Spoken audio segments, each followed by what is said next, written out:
এ যেন টানা 15 বছরের ক্ষোভ।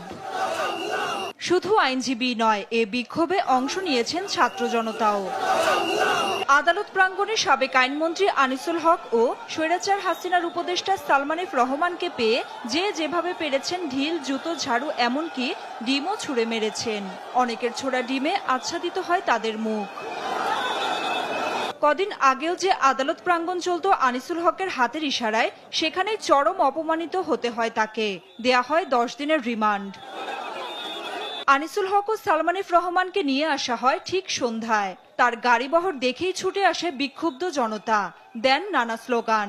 পুলিশের গাড়িকে লক্ষ্য করে ছুড়ে মারে পচা ডিম। এ দৃশ্য দেখে উপস্থিত আইন শৃঙ্খলা বাহিনীও যেন হতভম্ব। 10 দিনের রিমান্ডের রায়ে সন্তোষ প্রকাশ করেন উচ্ছ্বসিত আইনজীবীরা। যারা সাধারণ মানুষকে নিষ্পেষিত করেছে, নির্বিচারে গণহত্যা চালিয়েছে,